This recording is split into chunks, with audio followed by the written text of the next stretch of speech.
good morning, and happy Valentine's Day. This is a special edition of the Monday Minute on a Wednesday, just in celebration of this holiday.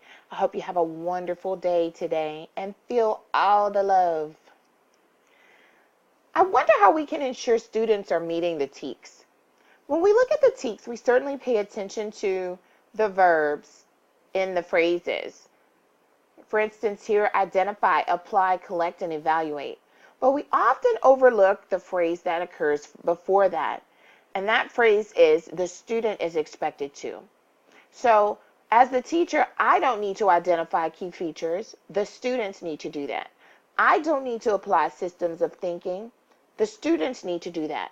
I don't need to collect and evaluate global environmental data. This is from astronomy. The teacher, or earth science, the teacher doesn't need to do that, but the student needs to do that. And so, yes, you're going to model, but you want to help the students build their own voice. When students are saying they do great in class, but then not so well when they're by themselves, it's because they don't have their own voice about the content. So how can we help them to continue to develop their own voice? How can we monitor their access? If you take a look at the class list in your grade book and sort it by last accessed, you'll see who's been entering the course and when. And finally, we want to definitely be problem solvers. We don't want to be Captain Obvious. For instance, we don't want to say, Johnny, you're missing your Unit 2 test. We want to maybe reach out to Johnny and say, can you tell me what was difficult about the Unit 2 test? Or can you tell me your impressions about the Unit 2 test? And if you have questions about it or have difficulty approaching it, please email me or call me. We want to make sure that we're not stating the obvious to the kids. They know they haven't done it, and when you remind them that they haven't done it, sometimes it feels like adding salt into their wounds. So we want to definitely be problem solvers and think outside the box for ways that we can engage, communicate effectively, and reach our students.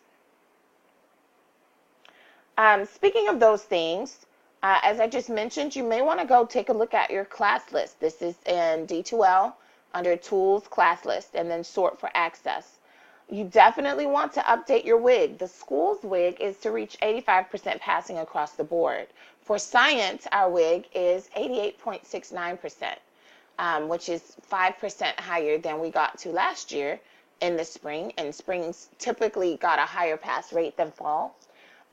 So your individual WIGs for your contents were sent to you, and you should definitely set your own for your particular class.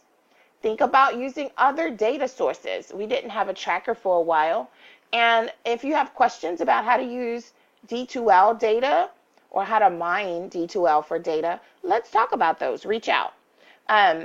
I sent you guys a new D2L drop-in tool with the updated Omni report of students from this semester. So you definitely are going to want to use that one and kind of put the other one aside because it'll have your updated information. But what's great about it is I've added in the students' math, science, English, and social studies levels, instructional levels, and their case manager, if they're SPED, their advisor, and LC are all, their information is all there in one screen for you to take a look at. And I also want to remind you guys to start collecting your Domain 4 items. Actually, I'm going to do that later. So your Domain 4 items are, for instance, what we're going to discuss in your end of year conference. It's your time to show and tell. These are those 4 areas right here.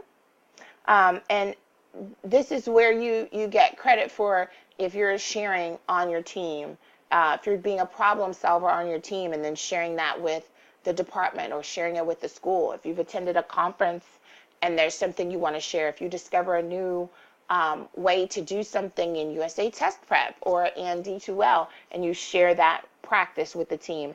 Anything dealing with your professional practice and responsibilities that you do globally and not just for your particular class is going to weigh heavier on this scale.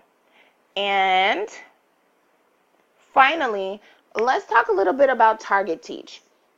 In Target Teach, it's not so much about the doing, it's about the detecting. It's about how we question. So how are we going to uncover thinking and target teach when sometimes the kids won't even talk to us? Well, the kids who are in target teach already don't know and feel like they don't know, so they feel very disenfranchised and like they don't have a part or a place at the table. One way to engage them and let them know that they still have a part to play is to change the question you're asking them. So maybe instead of asking them, what's the answer to this? You might want to say, what do you think I would say about this question? Then they're not on the spot to give you their answer. They're giving you your answer.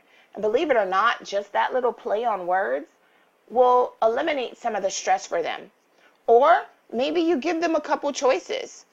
If I told you that a bicycle was this and I showed you a picture of a bicycle, would it be correct for me to say that a bicycle had two wheels? Would it be correct for me to say that a bicycle had feathers? And then you're engaging them in thinking, kind of like a visual I wonder, instead of asking them on demand for an answer. So we want to build in them, like we said earlier, their own voice, their own ability to apply what they're learning without that pressure of needing to be right or wrong. And when they see answers, they want to give you the right answer. And when they don't feel able to do it, it kind of hinders them just a little bit. So that's something to think about with them and in how we reach out. Sorry, this one got a little bit longer. I will see you guys soon. Please reach out if you have any questions. And again, happy Valentine's Day.